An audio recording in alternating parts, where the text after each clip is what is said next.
Mesdames et messieurs les chefs d'État et de gouvernement, chers collègues, la crise causée par la Covid-19 exacerbe les défis qui affectent l'ensemble des nations. La pauvreté, les inégalités, l'insécurité alimentaire. Nous appelons donc à une mobilisation financière de la communauté internationale en faveur de tous les pays les plus pauvres qui sont les plus touchés par cette crise et par cette conséquence. Nous pensons que la meilleure solution est une nouvelle allocation générale de droits de tirage spéciaux par le FMI. La France soutient cette idée depuis 1 an. Avec le président de la République, nous proposons une allocation ambitieuse de droits de tirage spéciaux, disons 650 milliards de dollars, comme l'a proposé récemment la directrice générale du FMI, Kristalina Georgieva. Cela permettrait de compléter les réserves de change des pays à faible revenu, et ça, dans des délais extrêmement rapides. Pour maximiser les effets de cette allocation, les pays qui le peuvent pourraient aussi prêter une partie de leurs droits de tirage spéciaux à travers les prêts concessionnels du Fonds monétaire international.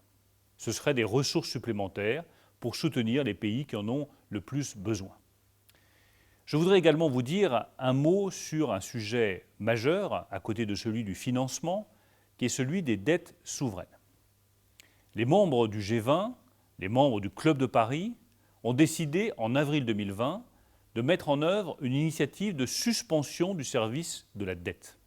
En 2020, cette initiative de suspension du service de la dette a apporté une aide de près de 6 milliards de dollars à 46 pays.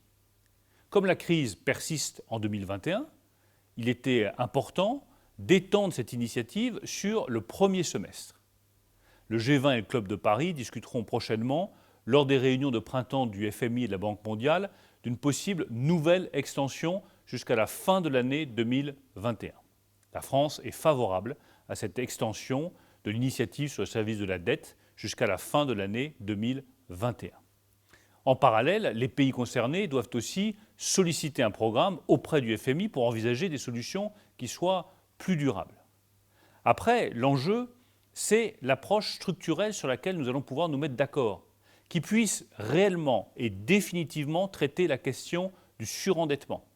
Il faut que nous sortions de cette solution transitoire. Elle a été efficace, elle a fonctionné, mais il nous faut une solution durable et définitive à cette question clé du surendettement. Nous avons donc adopté, le G20 et le Club de Paris, un cadre commun. Ce cadre commun, il a une singularité, il traite les créanciers publics comme les créanciers privés. Il va partir des analyses de soutenabilité de la dette du FMI et de la Banque mondiale, et il va permettre de faire un traitement de la dette coordonné et au cas par cas. 3 pays ont déjà demandé un traitement dans ce cadre, le Tchad, l'Éthiopie et la Zambie. Les créanciers du G20 et du Club de Paris vont travailler pour apporter une réponse appropriée à ces demandes.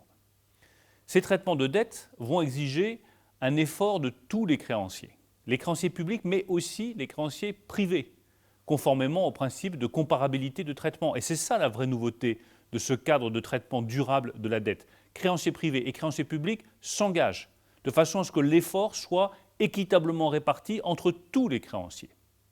Ces décisions concernant l'initiative sur le service de la dette et le cadre commun doivent continuer à être prises dans le cadre du G20 et du Club de Paris, en concertation étroite avec les institutions financières internationales.